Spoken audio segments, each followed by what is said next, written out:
জুলাই সনদের ভিত্তিতে আগামী ফেব্রুয়ারিতে নির্বাচন সহ ৫ দফা দাবিতে শেরপুরে জামায়াতের স্মারকলিপি পেশ। শেরপুর থেকে জান্নাতুল বাকির পাঠানো প্রতিবেদনে দেখুন বিস্তারিত। জুলাই সনদের ভিত্তিতে আগামী ফেব্রুয়ারিতে জাতীয় নির্বাচন সহ ৫ দফা দাবিতে জেলা প্রশাসকের মাধ্যমে অন্তর্বর্তীকালীন সরকার প্রধানের কাছে স্মারকলিপি পেশ করেছে বাংলাদেশ জামায়াতে ইসলামী শেরপুর জেলা শাখা। রবিবার সকালে জেলা প্রশাসক কার্যালয়ে স্মারকলিপি পেশ করা হয়।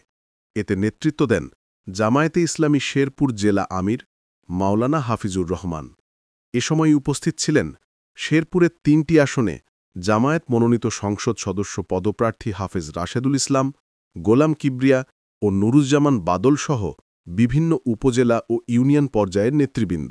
স্মারকলিপিতে আগামী ফেব্রুয়ারিতে নির্দলীয় সরকারের অধীনে সুষ্ঠু ও অংশগ্রহণমূলক নির্বাচন আয়োজন, রাজনৈতিক দলগুলোর সভা সমাবেশের স্বাধীনতা নিশ্চিতকরণ, নেতাকর্মীদের নিঃস্বার্থ মুক্তি, মামলা প্রত্যাহার এবং গণমাধ্যম ও মত প্রকাশের স্বাধীনতা নিশ্চিতে কার্যকর পদক্ষেপ নেওয়ার দাবি জানানো হয়। স্মারকলিপি প্রদান শেষে জামায়াত নেতৃবৃন্দ আশা প্রকাশ করেন, সরকারের নিকট উত্থাপিত ৫ দফা দাবিতে দ্রুত ইতিবাচক পদক্ষেপ গ্রহণ করা হবে।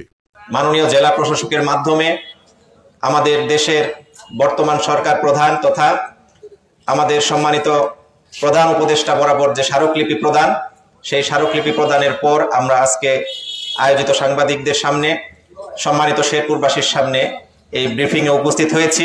আল্লাহ রাব্বুল আলামিনের কাছে শুকরিয়া জানাচ্ছি যে আল্লাহ রাব্বুল আলামিন এই দেশের কল্যাণে, এই দেশের নানান প্রয়োজনে জামাত ইসলামী তার যাত্রা লগ্ন থেকে যেভাবে ভূমিকা পালন করে এসেছে নিঃস্বার্থভাবে, ঠিক আজও একইভাবে আমরা আজকের এই স্মারকলিপি প্রদান করেছি।